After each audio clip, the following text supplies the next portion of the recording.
Hi everyone, good afternoon. My name's Nissa. I'm the owner of Magica Paws, helping you help your pets. And I wanted to talk to you guys about an important subject. And I am so sorry, I forgot to close the window. There's a lot of traffic today. I swear, the whole street could be dead quiet as soon as I go live, like all the construction trucks go by. Anyway, I wanted to talk to you guys today about Give a Dog a Bone Week, which is all of this week. And for those of you who aren't familiar with what Give a Dog a Bone Week is it's run by a group called Pets of the Homeless. Sorry, totally blanked. And it is dedicated to helping pets that belong to homeless people. We hear all the time about helping homeless pets, and we think of dogs and cats and shelters waiting for a home, waiting for someone to love them and take them back with them to be their forever person. But we often forget that there are dogs that belong to people who are homeless. Dogs, cats, all sorts of different animals, and they're just as important for us to take care of. So just to give you some perspective, it's estimated that about 1.5 million Americans are homeless. And approximately 5 to 10% of those homeless people have pets. And in some areas, that rate is significantly higher. So there's a lot of things that people often think about, questions they ask, stigmas that they have around this subject. And I really wanted to tackle each one of those questions and objections one by one and work our way through it to see that these are indeed animals we need to help, as well as people that we need to help. Those of you who live in the southern Maine area will know that we've been dealing with a homelessness crisis that's hopefully isn't going to get much worse, but is on the precipice of getting much worse. And that's nationwide, as eviction moratoriums have been expired. So we're dealing with the real possibility that more and more people and their pets are going to become homeless over this year. And what a lot of people forget is that homelessness doesn't just refer to people living on the street or in shelters. It refers to anybody that does not have a home of their own, whether it's an apartment that they rent or a house or whatever the case might be. Homelessness also does refer to people who are couch surfing or living in a loved one's spare room for the time being while they look for someplace else to live. Can be a variety of things. And one of the things that I always bring up is that you might not think about the people in your life who are actually homeless. And it really didn't occur to me either until I actually heard people talking about homelessness, how wide of an issue it is. And the fact it's actually impacted me in my lifetime. When I was very young, my house burned down. My mom and I moved in with my aunt for a short time while we got ourselves back on our feet. And in that time, we were technically, legally homeless.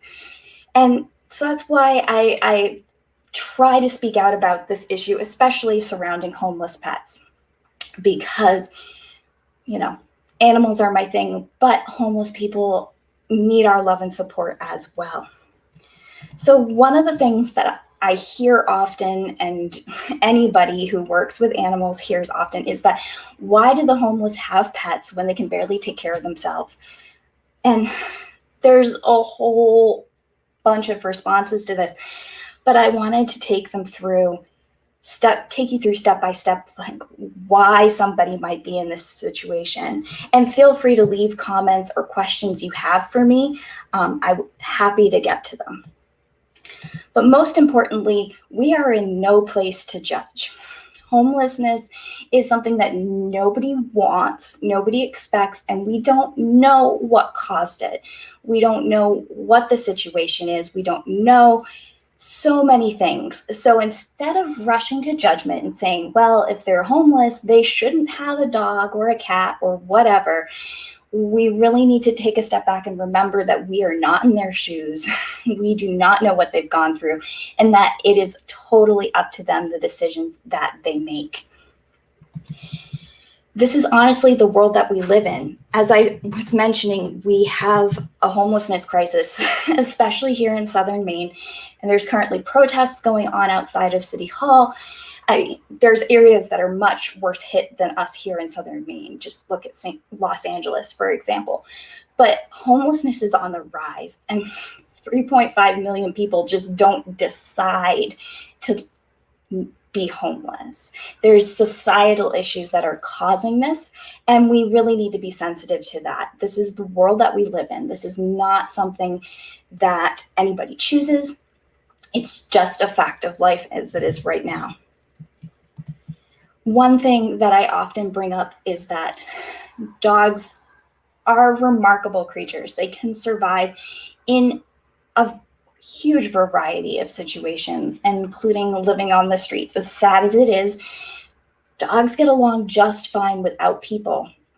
They do better with people, and they do better with people who live in homes. But living out on the street is not necessarily a completely evil thing for a dog to go through. And they often come to us when we need them most. I know from my experience, my dogs have helped me through a lot, and they've shown up at times that I never really thought I would have expected them to. And even if you didn't have a pet when you became homeless, oftentimes you gravitate towards the homeless dogs in your area, and you work together in a cohort. And don't forget, people who love and care for their dogs will find a way to take care of them.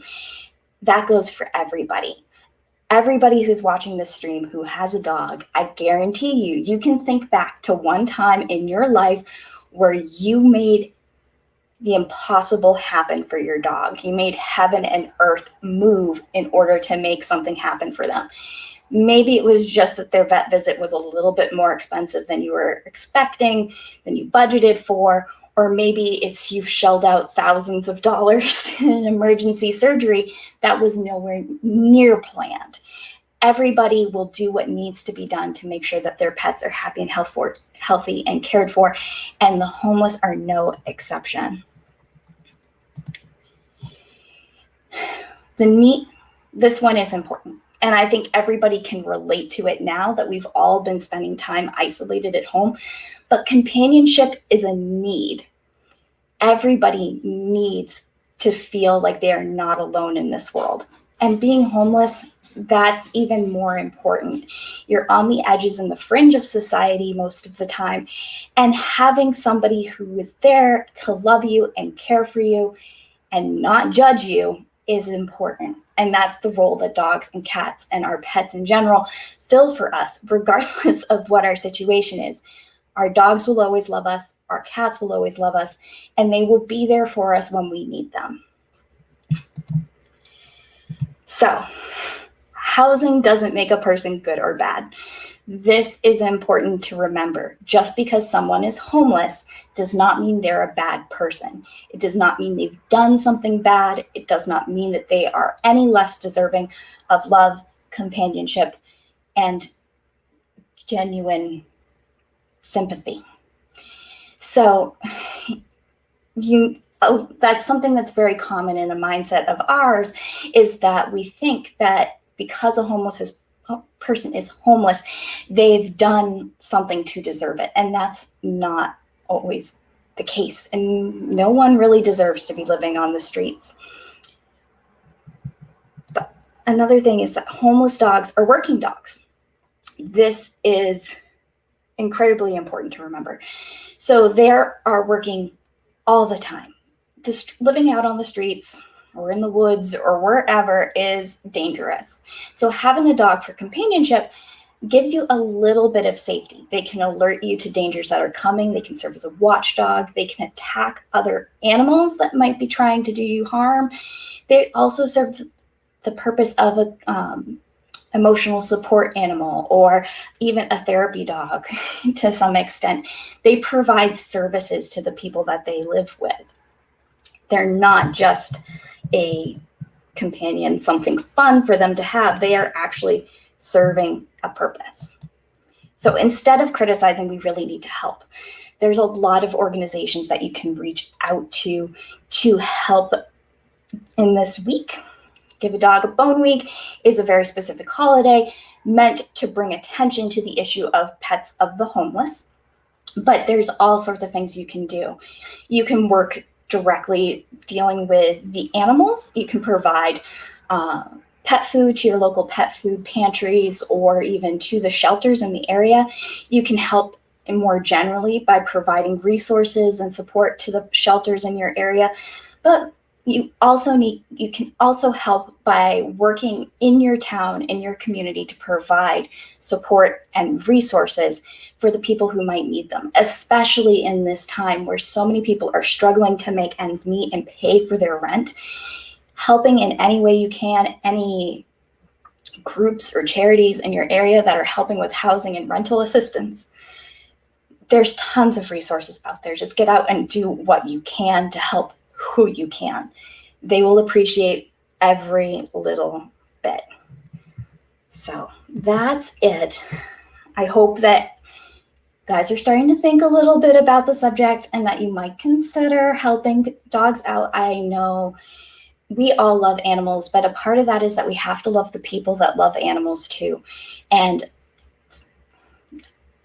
a lot of times the people who love animals need infinite amount of help that is just not being provided to them. So please consider either donating or volunteering or providing some form of resource or help, even if it's just sending a letter to your local representatives or your town council.